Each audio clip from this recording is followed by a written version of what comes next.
Shivraj cabinet ने पंचायत चुनाव निरस्त करने के प्रस्ताव पर मुहर लगाते हुए पारित प्रस्ताव राज्यपाल के पास भेज दिया है। वहीं अब पूरे सियासी घटनाक्रम को लेकर बीजेपी और कांग्रेस दोनों ही दल आमने सामने नजर आ रहे हैं, जहां दोनों एक दूसरे पर आरोप प्रत्यारोप लगा रहे हैं। भारतीय जनता पार्टी मध्य प्रदेश के अंदर सामाजिक समरसता के न्याय को लेकर के संकल्पित है। सबको न्याय मिले, ये भारतीय जनता पार्टी ने हमेशा अपनी भूमिका निभाई है। और जो माननीय प्रधानमंत्री जी कहते हैं कि सबका साथ सबका विकास, इस संकल्प पर भारतीय जनता पार्टी काम करती है। ग्रामीण निकाय के पंचायतों के चुनाव में जिस प्रकार की परिस्थितियां बनी हैं, हम सब लोग जानते हैं कि कांग्रेस ने पंचायत के ग्रामीण निकाय के चुनाव को किस प्रकार से व्यवधान डालने का जो प्रयास किया। हाई कोर्ट गए, हाई कोर्ट के बाद सुप्रीम कोर्ट गए, सुप्रीम कोर्ट के बाद फिर हाई कोर्ट आए, तब भी उनकी मन की इच्छाएं पूरी नहीं हुई। चुनाव किसी न किसी प्रकार से बाधित होना चाहिए, लेकिन भारतीय जनता पार्टी की सरकार, जो मैंने कहा कि हम संकल्पित हैं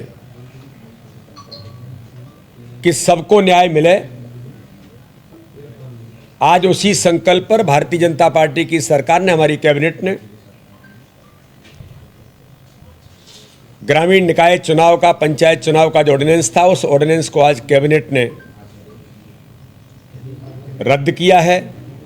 और उस ऑर्डिनेंस पर जो निर्णय किया, उस निर्णय को महामहिम राज्यपाल जी को भेजा। उस पर महामहिम राज्यपाल जी और इलेक्शन कमीशन अब उस पर निर्णय करेगा।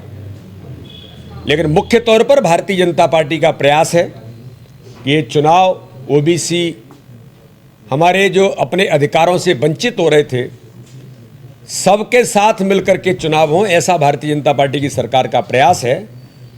और इस दिशा में भारतीय जनता पार्टी की सरकार ने कदम बढ़ाए। पूरे पंचायत चुनाव के घटनाक्रम से इस बात का आभास हुआ कि भारतीय जनता पार्टी को संविधान में भरोसा ही नहीं है। हमेशा संविधान की अवहेलना करना इनका शौक बन गया है। आपने जिस तरीके के क्रियाकलाप रहे, उसमें स्पष्ट हुआ कि कमलनाथ जी, कांग्रेस पार्टी जो बात कह रहे थे वो सही थी, शिवराज जी और सरकार जो बात कह रही थी वो गलत थी। चुनौती देते हैं ये संविधान को, कोर्ट को, सुप्रीम कोर्ट को। अब आप देखो कि राज्यपाल से ही अध्यादेश लागू करा है और उनसे ही निरस्त करा रहे हैं। ये राज्यपाल के पद की भी गरिमा नहीं समझते ये लोग। ये भावना इनकी हमेशा मध्य प्रदेश को शर्मसार करती है। और अब फिर एक बार किया। जहां तक ओबीसी का प्रश्न है, कमलनाथ जी ने जब 27% आरक्षण दिया है, तो आप इसको स्वीकार करते हुए केंद्र के पास संविधान को चुनौती न दे सके कोर्ट में, उस नियम अनुसार क्यों नहीं जाना चाहते? केंद्र में भी आपकी सरकार है, राज्य में भी आपकी सरकार है। सिर्फ मूर्ख बनाना और लोगों को गुमराह करना शिवराज जी का चलन बन गया है।